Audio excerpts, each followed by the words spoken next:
Yep. Excited to get ready for Austin Peay. Another home game, another home opportunity for our team.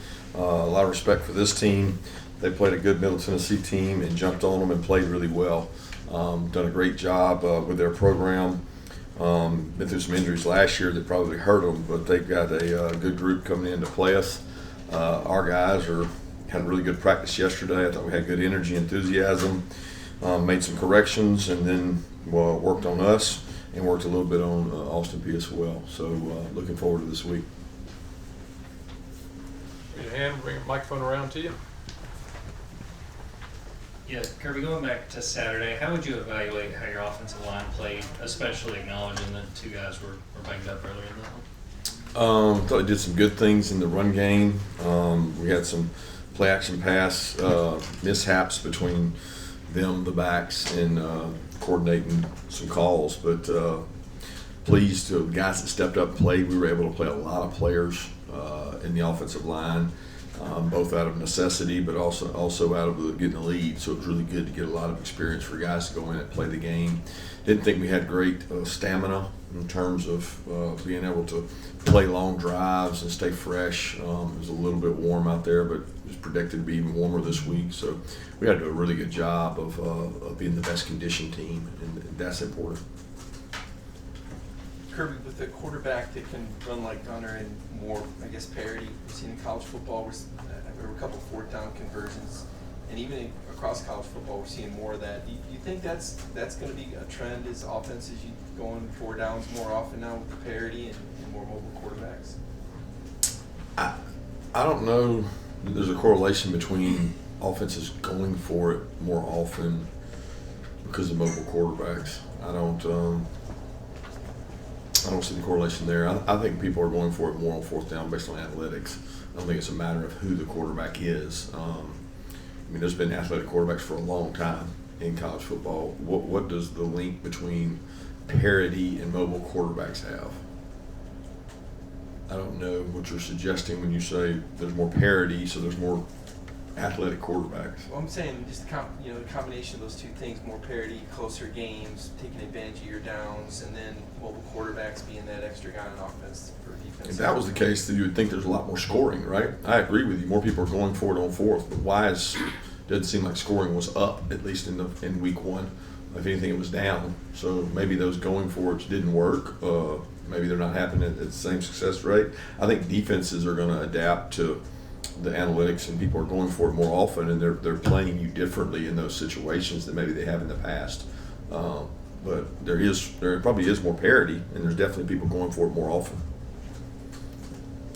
Yeah, after looking at the film from Saturday, what'd you think of how Daniel and Ellis played a corner with Dalen out both in coverage and coming up and defending the run?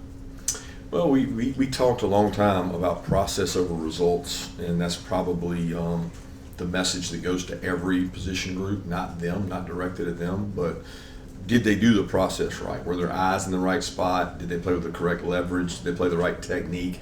And there were a lot of those things we didn't do right. The results were fine, right? But they didn't do the process right, and we're really trying to hone in on not results. And it doesn't matter how it came out. It matters, did you go about it the right way? And we didn't do that a lot at a lot of positions in terms of process. Yeah, how are Juan and Ernest doing in their recovery, and what kind of injury is Dalen Everett dealing with? Dalen Everett is dealing with an ankle injury and seems to be doing well. Was able to run and do some things yesterday, and should be able to crank it back up today and do more. Juan and EG we're hopeful to get both those guys back this week, but only time will tell. Coach, speaking of Ellis, what have you seen and how far has he come over the last year in terms of being able to make a significant impact at the backfield? Well, he's improved his stamina first and foremost. He can finish practices and get through practice and keep up with the pace of the practice is really high. So his ability to maintain that, compete and run with receivers, play after play, and play in fastball circumstances, he's done a good job doing that. He's always been very talented at covering people. There's so much more that goes into playing defensive back and playing corner specifically than just being able to cover people in terms of zones, checks, eyes, motions, adjustments.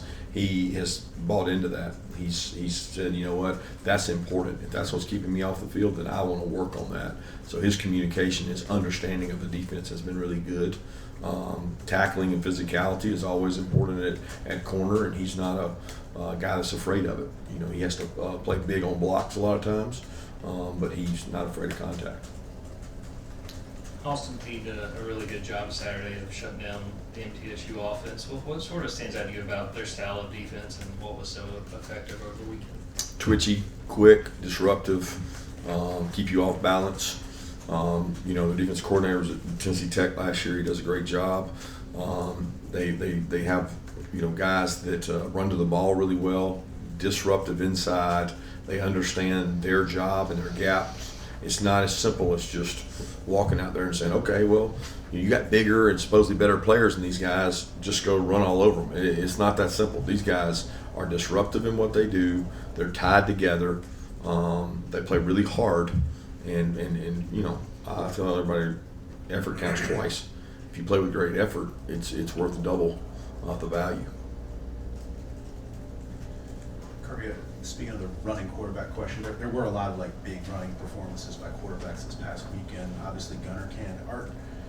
You're right. There's been athletic quarterbacks in football for a long time, but in recruiting, are you seeing more quarterbacks that really can do both well? And as a defensive guy, how hard is it to stop a quarterback who truly is two-dimensional?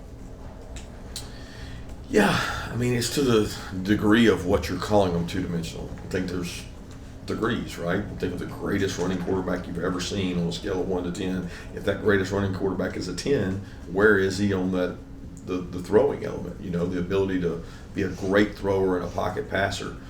Those two are not mutually exclusive. But for the most part, when you're good at one, you don't get a lot of work at the other because you spend some of your time doing both. And I think looking across high school football, our game feeds up from them just like we feed up to the pros. And you know, the pro teams we've talked to in all season and everything else, our game is creeping up to them. The high school game creeps up to us. And what do you see across high school football? You see more and more athletic QBs, guys that, shoot, I always say 20 years ago, 30 years ago, some of those guys might have been tailbacks. You know, not because they should have been, but that's just what the football was. And now they got the ball in their hand every play, and they can make throws, not make throws. Josh Allen or any of these guys you can mention that they can also take off and run and hurt you and beat you in the pocket. So, I mean, I think we're seeing that evolution, but I think it's just more what high school is feeding to us in terms of the guys that are available and the guys that play well. Yeah, you talked about Dwight a little bit the other night, but what has his progression been like over the past year or so as he's worked to become, you know, more of a complete running back? Well, his progression has been weight room, develop, grow, protect the ball, get bigger, get stronger. He needed the weight room really bad when he got here. He had never really been in a hardcore weightlifting off-season program. If you remember, he didn't get the spring before his freshman year, so his first true developmental off-season was to be here and lift and get after it, and he did those things. He still is a work in progress. He knows he has areas he has to improve on. But the great thing about Dwight Peanut is that he's not afraid of the hard work. He embraces what his weaknesses are, and he's trying to get better at those. After watching the tape, Kirby, what did you see from your safeties? Did any of them impress you doing what they were supposed to do, picking up where, you know, have their eyes in the right spot and picking up their cues? Yeah, I thought those guys, those 5 guys that played back there did a nice job, continue to improve. They didn't get tested probably as much as they get tested in practice. Like I told you guys, there's a bunch of opportunities to get better, and one of them is today. And those guys will go out and compete and continue to develop and get better by the drills we put them in and the competition they have. But, you know, Saturday they did what they were supposed to do, didn't get a lot of opportunities. Don't think we saw Roderick on Saturday. Just how's he doing? Yeah, he's dealing with a little bit of a hamstring, and he was going to try to go Saturday if he could. And it was one of those deals that we didn't want to press it once we got out ahead. And he's continuing to rehab, get better, come off of his, he had an ankle surgery as well, and get comfortable with that. Yeah, Saturday was our first chance to get to see Brian Puglisi playing game action. What did you make of him, and how valuable were those reps for him as he continues to develop? Yeah, that's what we've seen really in camp practices with him. He does a nice job in the pocket. He's got really good arm talent. He understands the game. He's taking more and more reps. I think the plays that were called with him in there, he's very comfortable with, and he does a good job. When given the opportunity, we're going to continue to develop him and develop Ryan Montgomery as well as the other two guys. Kirby, how important do you think it is to the defense to create turnovers? Some of your best teams were not highly ranked nationally for takeaways, but still were top defenses. Yeah, it's critical. It's really important. We just haven't found a way to be dominant at it. I don't know whether it affects us, whether teams protect the ball better against us, take less chances, or we just don't get them out. It's not something we don't preach and sell and attack and try to do. But historically, at least since we've been here, we have not been elite at that. And it's one of the things that popped out at us the other day defensively. We didn't have as many opportunities with 55 plays, but we did take advantage of the ones we had. Kirby, again, after film review, what are the next steps for Gunnar in his progression? It was his second career start. Next step is to continue to get gain confidence in trusting his offensive line for play action, shot plays, 2 minutes before the half.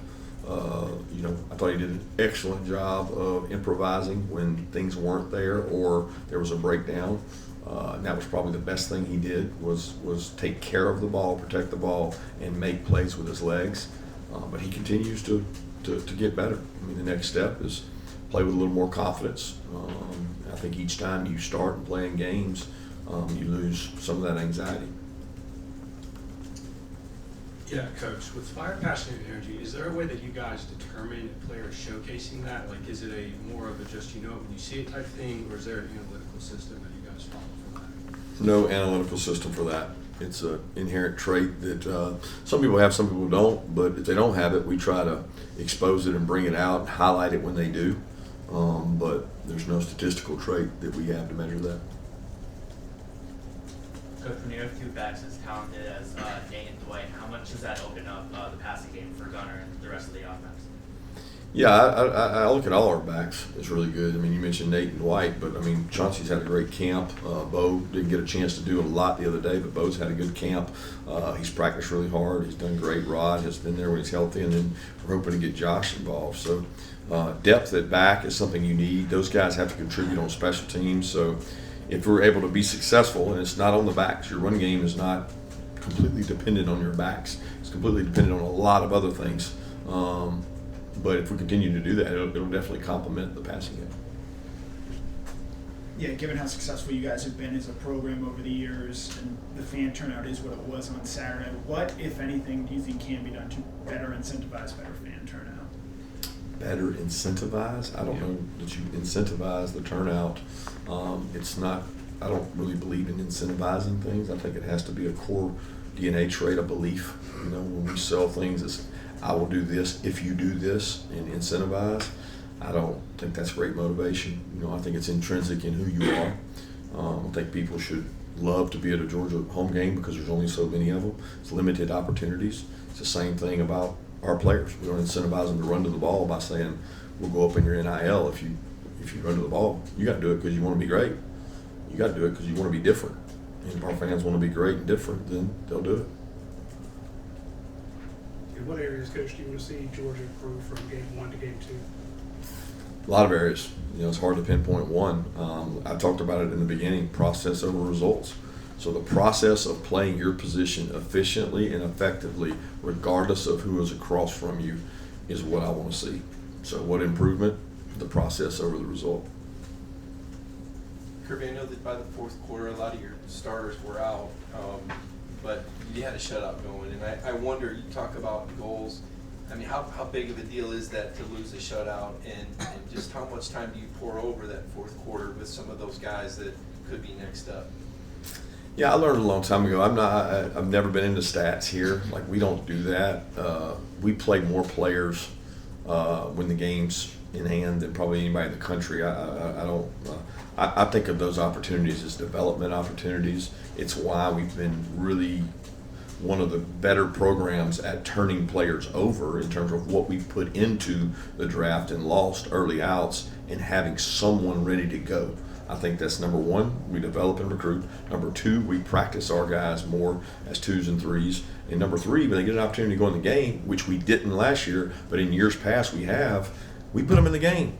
If it costs us a shutout, then that's a great lesson learned. I'd much rather that kid cost me a shutout in that game than him cost me a touchdown a year later in an SEC game. And we just erred on that side.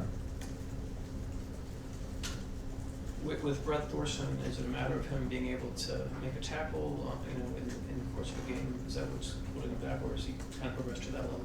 Yeah, that's what we talked about last time. I think Mark was like, he's got to be cleared by the medical staff, and he's close to being able to do that. But that's a measure. It's hard measurement. You know what I mean? Like, I hope he doesn't have to make a tackle. That's the hope. But he does have to be cleared.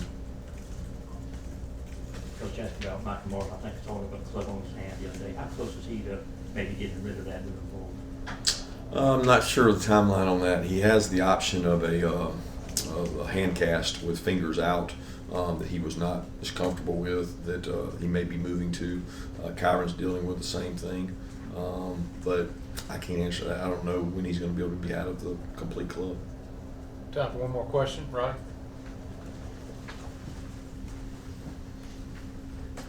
Coach, can you give us a little more detail on what Gaston and Green are dealing with, kind of the nature of those injuries? Yeah, both of them lower extremity injuries. Thanks.